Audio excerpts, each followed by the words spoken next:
Are you interested in bird bards, which is a very weird concept? Are you interested in offspring, which again is a very powerful ability that is only in Bloomburrow? If you like cute little adorable animals, this video is for you, and possibly if you want this deck, this video is definitely for you.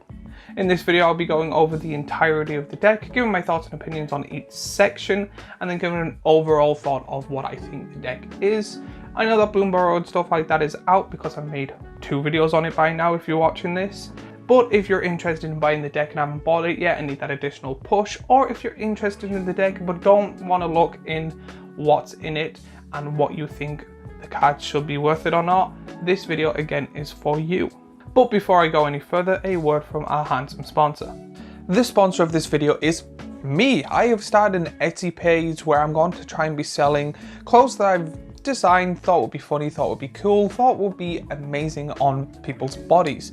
So I literally spent maybe a month or 2 looking at different resources and stuff to come up with the nicest clothes I could possibly find, with the coolest designs that I have done myself, with stuff like playmats, hoodies, t-shirts. I'm going to try and do phone cases. They're harder than I thought, but I do think that it is a really good thing to actually put into. So if you would like to help me out or help the channel out, please go onto my Etsy. It will be linked down below, and you'll be able to find very nice clothing and also be supporting the channel. So links down below, and also if there's any other designs, I will be putting on any of my social media, so please follow me there as well.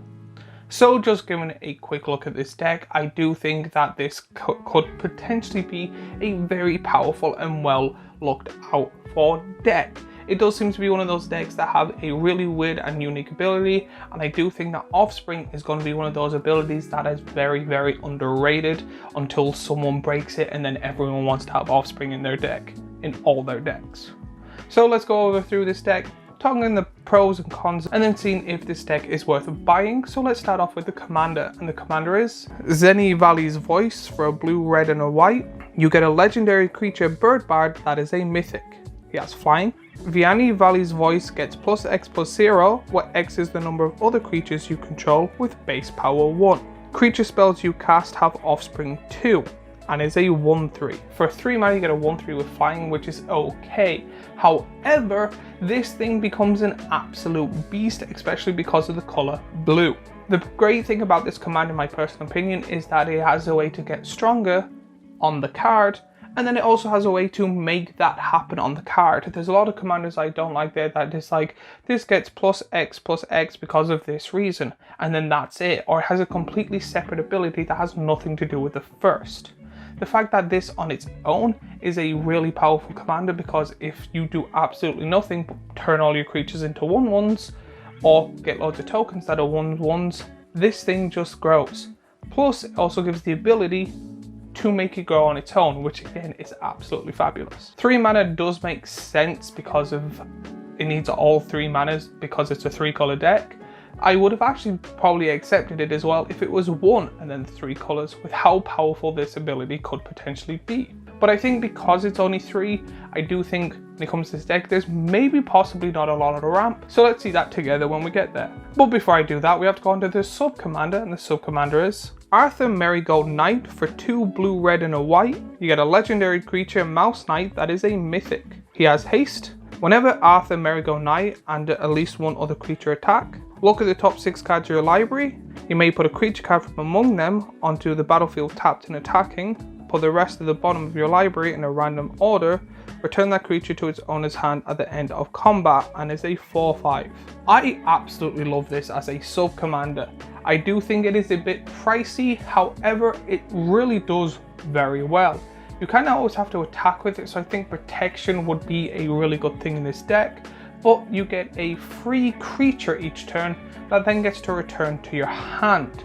I'm not the biggest fan of it return to your hand, but with the amount of mana needed and the stuff you can do with it, I do think that it is worth it. Plus it is really good to keep your hand kind of big, so you'll end up having probably 5 to 7 cards or possibly more by the end of it. So it's kind of like, yeah, you get to draw a card the opponents get to see, but it gets to do damage and then it returns to your hand unless someone has killed it. But now let's go onto the deck itself, starting off with the Planeswalker of this deck. Each of these decks have a Planeswalker in it, that is an animal variation of a Planeswalker card we have seen before, and this one is Elspeth Sun's Champion. If you know me or any of my videos, I love Planeswalkers and I love alt art of Planeswalkers.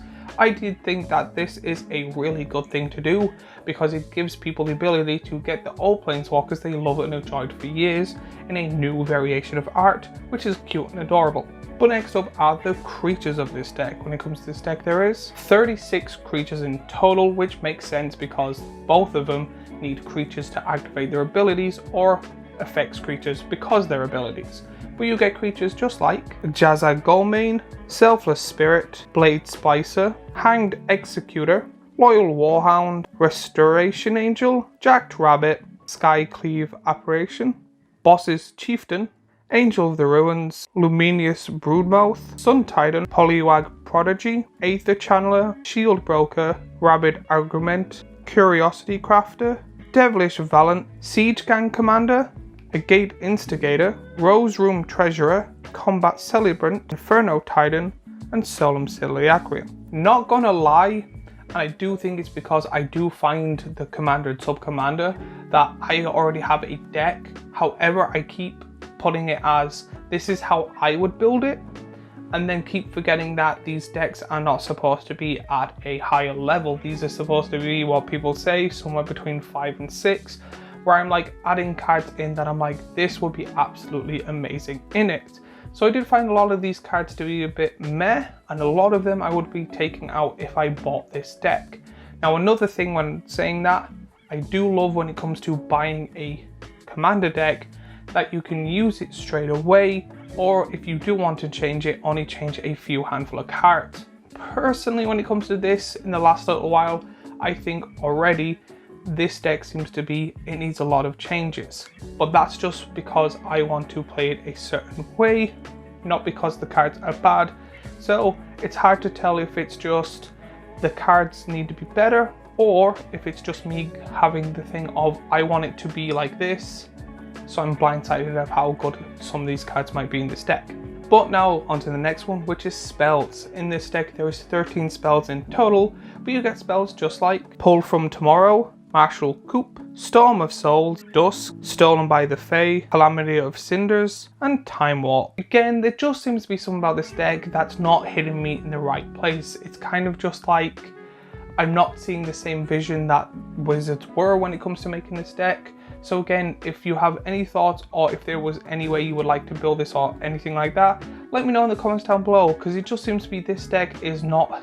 I usually am quite good at seeing other people's thoughts and opinions when it comes to this deck, but it just seems to be the card selection just seems very off to me, and I don't know why.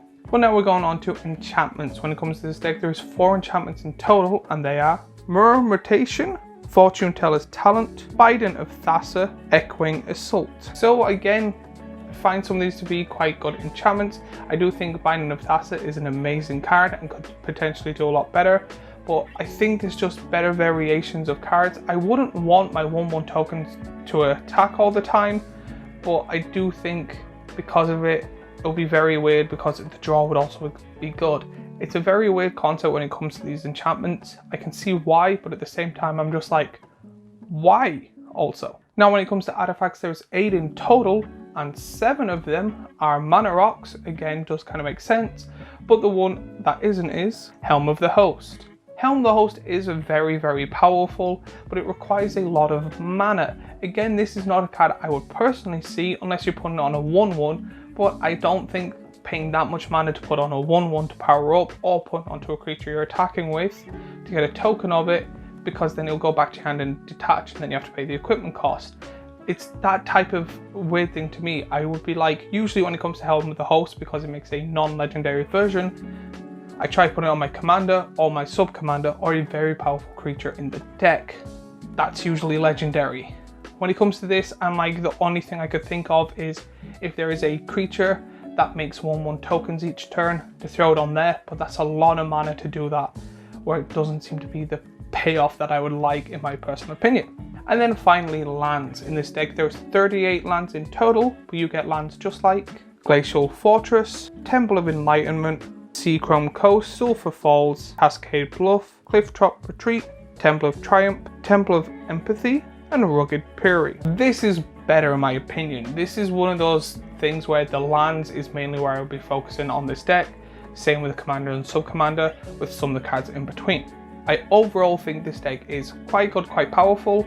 However, just the way I personally play, I know that if I got this deck, I would be instantly breaking it apart and putting in a load of other cards. When it comes to new players, I do think it is good in the aspect of it is very unique, and a lot of newer players will be trying to figure out how the deck fully works and how to optimize it. I do think that this, in my opinion, is a very good new player deck, but when it comes to playing for a few years, I think it gets less and less the longer you've been playing, unless you really like that new Offspring ability. Overall, I give this 6.8. Again, if you think differently, let me know in the comments down below. Give me your thoughts and opinions on what you think of this deck or what cards they should put in it. While you're down there, remember to like and subscribe and share this to a friend. And then if you liked this one or you like raccoons, I have another video here, a playlist of Magic the Gathering stuff here, and a subscribe button here. And I love making these videos and would like to continue. It would be a great help if I got your support and stuff like that, and I will see you all in the next video.